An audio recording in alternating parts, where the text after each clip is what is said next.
खूपच मस्त लिहिलंय. सो शेवटपर्यंत ऐका की. खूप मस्त आहे. जगण्याचं सूत्र चुकतंय का? भाऊ काय, बहीण काय, नुसता फापट पसारा. कोण कोणाला विचारतंय? कुणालाही विचारा.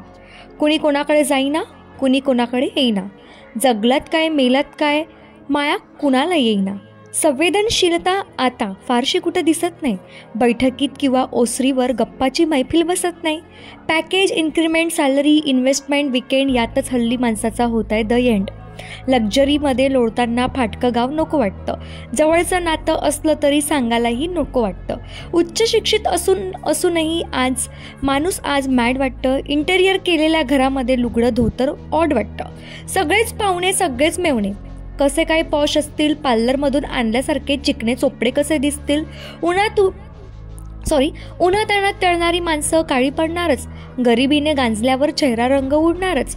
कुरूप ते नाहीत, कुरूप तू झालास. प्रेम नात्यावर करायचं सोडून दिसण्याला भुलून गेलास. पात्र कितीही मोठं झालं तरी गंगेचं मूळ विसरू नये. सुख असो का दुःख असो, आपल्या माणसाला विसरू नये. दिसणाऱ्यावर प्रेम करू नकोस. आपलं समजून जवळ घे. एरवही नाही आलास तरी दिवाळीला तरी घरी ये. कम्प्युटरच्या भाषा खूप शिकलास, माणसावर प्रेम करायला शिक. नाहीतर मानसिक आरोग्यासाठी दारोदार मागत फिरशील भीक. दुसऱ्याचा छळ करून तुम्ही सुखी होणार नाही. पॅकेज कितीही मोठं असू द्या, जगण्यात मजा येणार नाही.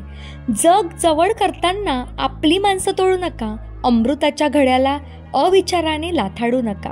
मी का बोलू, मी का फोन करू, मी का कमीपणा घेऊ, मी का नमते घेऊ, मी का नेहमी समजून घ्यायचं, मी काही कमी आहे का.